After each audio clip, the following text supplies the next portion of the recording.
Yun nga yung sinabi natin, na we will just talk anything under the sun. Thank you, Annie, for being in the front row. Maraming salamat, everybody, for being with me. Yesterday, nag-usapan natin yung about sa time, about learnings, childhood memories, positivity, na dapat, good morning, sir, dapat hindi natin i-allow yung negativity to overpower us. So, walking, going outdoors, being physically active is actually one way to combat negativity. For the last 3 years, hindi talaga ako nag-exercise religiously. I was just focusing more on low carb and fasting. First, honestly, dahil tamad talaga ako by nature. And then, also, as a good excuse para walang confounding variable. Kasi kung nag-exercise ako at nagpa-fasting at naglo-low carb, you can never really attribute whatever health benefits na nakuha ko with low carb and fasting to low carb and fasting alone if I did it also with exercise. Marami naman yun. I think the benefits of exercise is already well known and established na hindi na tayo kailangan magdagdag pa sa evidence na yun. But what I want to emphasize is for those who want to be healthy and who have been in the path of avoiding exercise also for so long like me before, then know that you can actually achieve 80 to 90% of good health even without much physical activity. But why am I doing it right now? Bakit after 3 years, going 4 years, ngayon pa ako nagsimulang mag-exercise o tumakbo? Because the benefit of exercise is not just about weight loss. It's not just about physical health, but it can also be on mental health and overall well-being. I've always wanted to be more, let's say, out there. Kasi I think you've already known na even if I'm really close with family and friends, I really value solitude. I really value time alone. Even in the house, na family lang, they know that I always have time inside my room or in my clinic na hindi talaga ako nagpapadistorbo. And it's not all the time na meron akong like ginagawa talaga, like a real task at hand. Just being in silence is already good enough. But I've always wanted to try going out, being outdoors, and yet still retain that kind of solitude. And what more better way to do that than also maglagay din ng additional benefit of physical activity, like exercise. I cut down the time kasi may trabaho pa ako in a short while. So that's why tumakbo ako during the first 2/3 of this walk. And on my last 1/3, para kasama na rin yung parang pag-cool down natin, that's the time that we will do our Facebook Live audio room. For those who are following our page for fasting and low carb, you can just skip this part because this audio room episodes are mostly for everything else. Hindi lang basta-basta low carb and fasting. Because low carb and fasting is good, but it's not the only thing that matters. Maraming mga ibang bagay na importante din, like mental wellness, personal development, yung individual improvements, growth. Those things we can do, we can improve in other ways. But in fairness, proper food intake, and of course, always nating ine-emphasize yan, yung value ng fasting, that can actually be your first recipe for you to be in that positive, healthy, developing, and improving mindset. Hindi stagnant. Let's avoid being stagnant. So dapat yung ating pag-iisip is on improving. Although balance is still the key. Lahat ng sobra ay merong setback. Know when to improve, but also know when to take a break.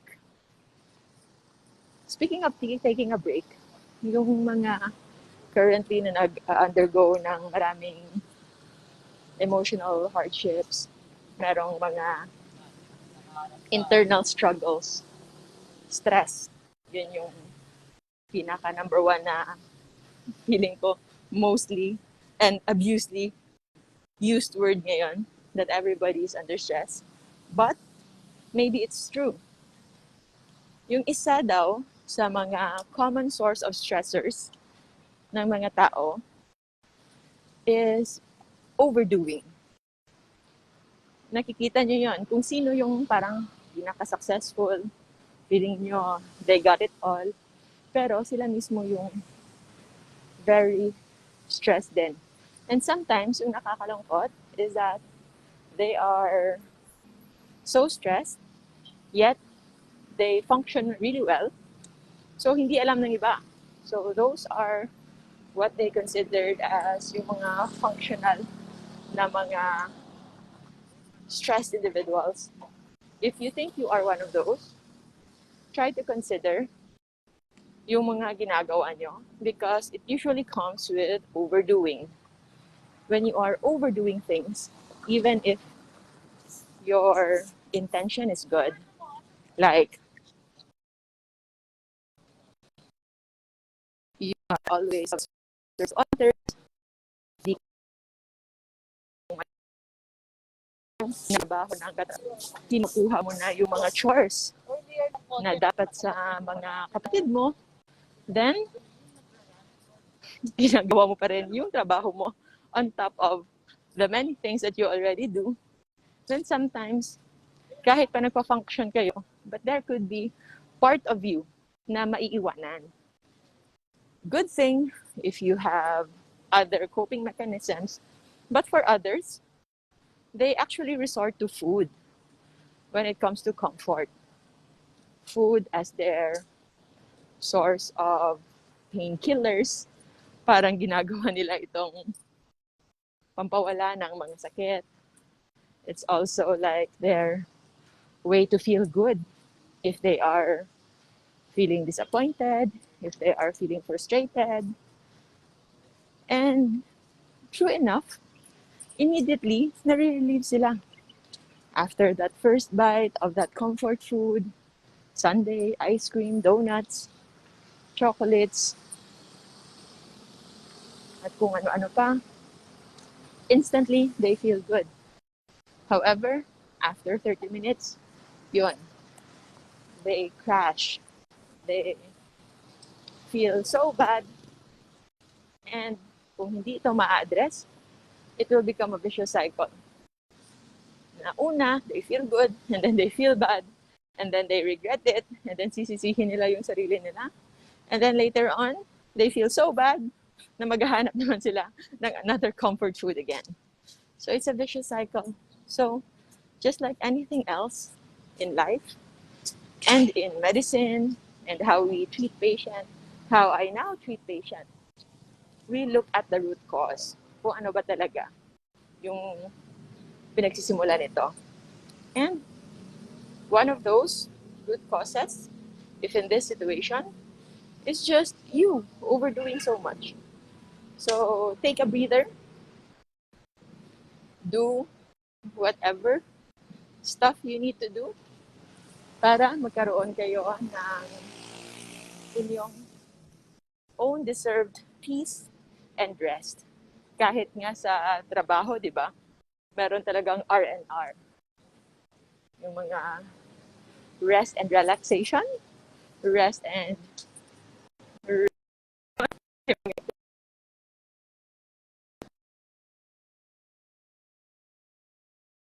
kahit pa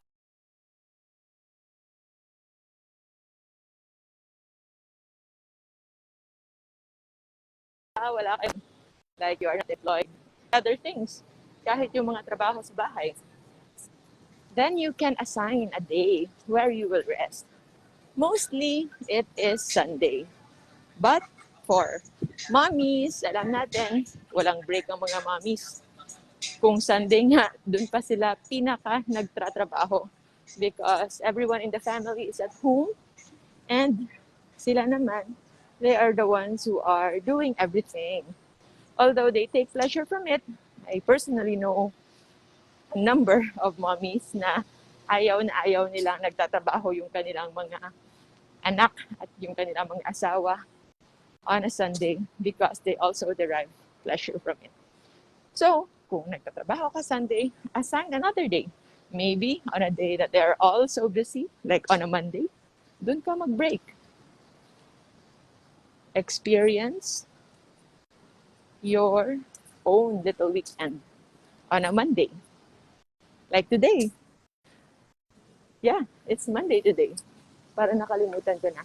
So I think this walk outdoor is really good. For that time being, nakalimutan ko kung anong araw ngayon, what my responsibilities are. Hindi sa kakalimutan ko yung responsibilities ko, ha? But it is about being in the moment. That's also the beauty of silence and solitude. Just being the moment. Yung hindi ka nag-iisip, hindi mo naiisip yung mga problema.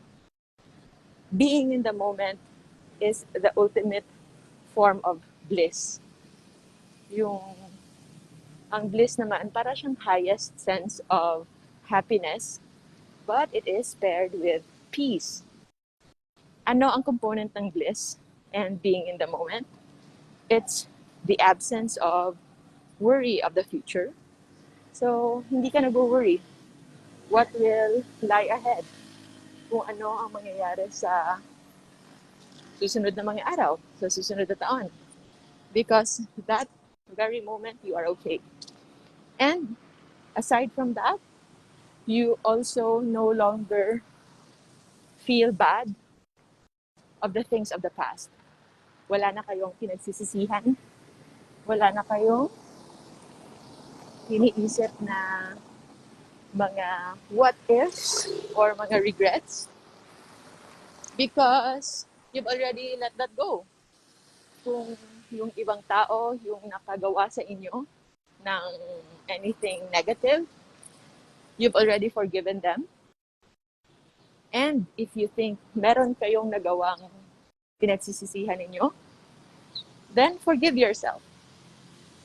If you don't forgive yourself, wala yang papupuntahan. Ikaw lang at ikaw lang ang magsasuffer. So, you really have to forgive yourself. And right after forgiving yourself, you also make a resolution na you have learned your lesson and you will do everything to make it better, na if ever you will get caught up in that same scenario sa susunod na mga panahon, then you know na iba na yung gagawin nyo. You will have the intention to do better choices, to choose better, rather. And when you do that, you will feel at ease. You've forgiven yourself of the things of the past. And at the same time, you are positive for the future. Because if you will just feel bad about the things of the past, you can just go into a depressed mood. And if you are always fearful naman of the future, takot ka sa mga mangyayari in the future, then you can fall into anxiety. Mag-anxiety ka naman. And if you are just okay with the past, but don't also resolve kung ano yung pwede mong gawin to make things better, then you are also bound to fail again or be disappointed again. So better, yung pinakamabuti talaga is to resolve everything in the past, make a resolution, and then imagine and plan for a better future. And that's the thing that can help you be in the moment, be in the now, na nandito talaga kayo, and you savor this very moment that you are here. So, those are the little things na pwede nating isipin. And for those who were like me before, na hindi talaga mawala yung mga excuses to go out, it's okay. Don't worry. It will just come to you. I also didn't intend, pero I always wanted. So again, always start with on what you want, and then believe that you can do yung miracle ng buhay. The beauty of life is hindi open yung kung ano, how and achieve yung gusto natin. Kasi minsan, we are always stuck sa idea na dapat alam ko talaga kung ano yung step 1, step 2, step 3, step 4, step 4.5 sa mga bagay-bagay on how to achieve a goal. And yes, that is good to plan ahead.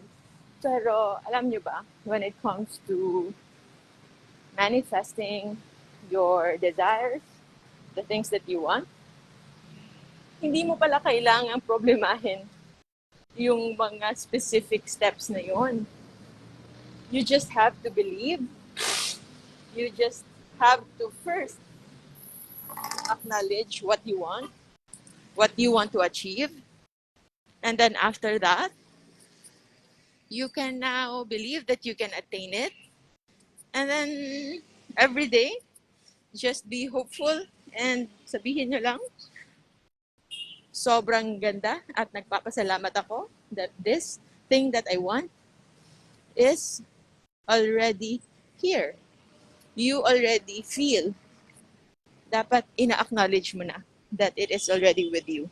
And then you live every day as if nandyan na yan sa'yo. As if you are already your goal.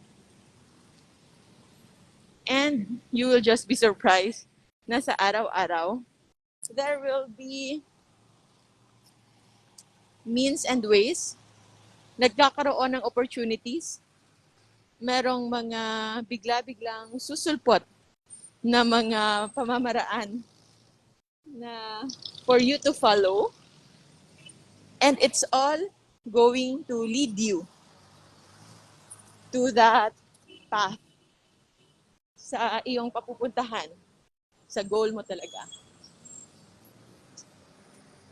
If you don't believe because you are afraid to fail, you are afraid to be disappointed, yes, it might lead to less heartache, but actually, there is already heartache. The fact that you will just stay sa idea na you won't get it because it's hard, you are living in a chronic and perpetual state of heartache. Kaya nga lang, hindi mo sinugal yung more heartache. But if you are in the mindset of believing and having the faith and staying positive, You've got nothing to lose. Sige, mag-break muna tayo kasi dadaan silang lahat.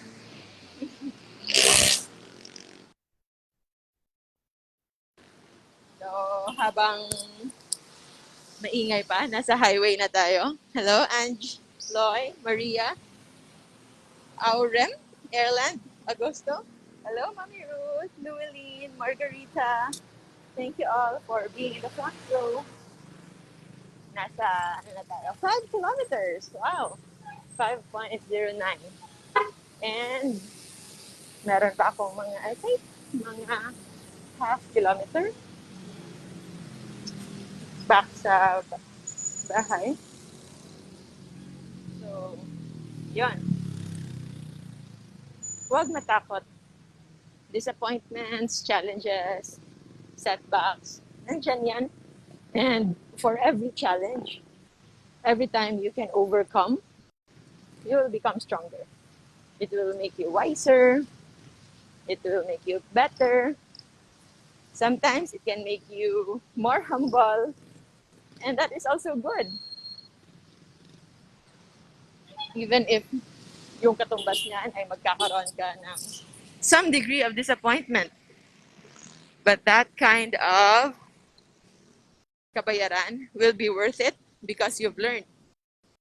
At yung mga bagay na natutunan mo, na na-learn mo because of that setback, it will always stay with you. And if you are even being proactive, hindi lang yan makakatulong sa'yo, but can also help others if you share your journey. That is why we are doing this, in hope that we are also helping others. Kasi, yun nga, hindi natin kailangan at hindi talaga natin kaya na ma-experience lahat ng bagay. And that is the beauty of vicarious learning. Ano yung vicarious learning? So, it's learning from others' experiences. Just like, for me, bago ako nag-fasting ng matagal, I also did a lot of research, a lot of studies para malaman ko what to expect.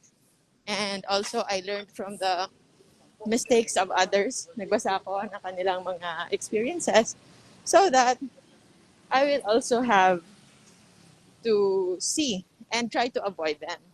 Pero merong ibang tao na may pagkaano talaga, no? Masokista. Like, I know one na kahit na nilagay ko na sa libro and paulit-ulit ko nang sinasabi na wag mong gawin ito because I think it's about breaking your fast. Na after a long fasting, dapat wag mong biglain yung sarili mo. Don't break your fast immediately, like a very heavy meal, or di kaya load up with lots and lots. Good morning. Good morning po. Lots and lots of vegetables, kahit vegetables pa yan. Pero kung sobra-sobra, because baka mag-explosive diarrhea ka. Ilang beses ko na yun sinabi, and alam din niya. But then, nung nakita kami, sabi niya, ginawa pa rin niya. Because he is the kind of person who really learns from his own experience. And true enough, yun nga nangyari. After that, buong araw siyang nasa CR at para siyang na-dehydrate. And that's a very big risk. So, if you think you can accommodate those kinds of risks, then by all means, go. Pwede niyong gawin yan. Pero if you think you can just do away without those, you can just be on the safe side. Yes, merong ibang wisdom na nade-develop when it comes to experiencing things on your own. But know that there is a different way to experience it. So my sister shared to me two kinds of learning from experience. Because I think maraming nag-agree sa inyo yesterday that sometimes we have to experience pain, we have to experience disappointment para lang tayo'y matuto. But actually, that's just one side of the coin. Because, good morning, because the other side of the coin, you can actually also learn from beautiful experiences. That's a Japanese concept known as Kensho and Satori. So Kensho is a concept wherein kapag ikaw ay naka-experience ng hardships, naka-experience ka ng paghihirap, ng heartache, ng disappointment, you learn a lot from that experience. And it molds you and it shapes you. Yes, you become better after that. But if you are not careful, pwede ka rin maging bitter. So, what's good is kung meron mga panahon that you really experience unavoidably disappointment, I hope you will not come out bitter, just better. And the other beautiful side of the coin is Satori. So, Satori is the concept of developing yourself, improving yourself from good experiences, from good processes. So, saan ka makakakuha niyan? You can actually surround yourself with people that you want to be with. And pasalamat tayo with today's technology, hindi na kailangan physical yung togetherness. You can just pick up people that you want to get influenced with, you want to be improved, to be somewhat with their likeness, and have them as part of your own top 5 people, most influential people in your life. Because, bakit natin kailangan piliin mabuti who we want to be associated with o kung sino yung parati nating pinapakikinggan? Because eventually, we become the average 5 of the closest people we know. Okay? So, if you're always surrounded with people na negative thinkers, nagsastagnate lang, ayaw mag-take risk, ayaw ding matuto, and then hindi rin naghahanap ng paraan to improve, then what can you expect with yourself? You are, again, the average of the 5 people you always associate with. And I hope you can think or reconsider to improve those 5. Remember, if you have family members or close relationships na alam mong hindi ka aya-aya, you can still continue to love them. Pwede mo pa rin silang mahalin. But you can already start dissociating yourself. So that when it comes to your own personal growth and development, hindi ka may iwan. You can fulfill your potential. You can become better. Kasi if you will keep on being with them, at kahit pa gusto mo silang tulungan, you will not be able to do so. Kasi nasa parehong level lang tayo. And if you really love them, you have to level up yourself, improve yourself.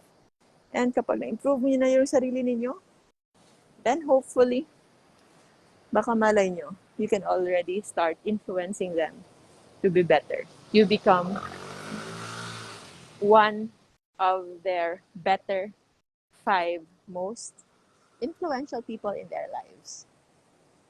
I hope that makes sense. I hope na it is something clear. And we are already here at 5.54 kilometers.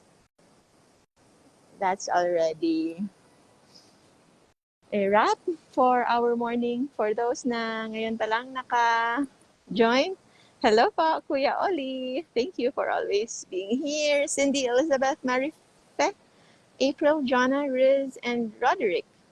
Rudy, Rick. Thank you all for being here. Maraming salamat. That's our episode 2 I hope we can continue, Kuya Olina, for the rest of February. For those na gustong mag-join, meron pa. I think pwedeng malagay sa comment section yung registration for TAGI 100. So it's a free challenge, international challenge. TAJI 100, TAGI 100. So it's challenging everyone to be outdoors, walk, hike, run, jog, bike, kung gusto niyo, to have a 100 miles na goal for the whole month of February. Since nasa kilometer tayo, yung rough estimate ko doon is about 5 kilometer a day. So, it's been 2 days, but the official start will be tomorrow. Tiningnan ko lang if I can do it. And so far, okay naman.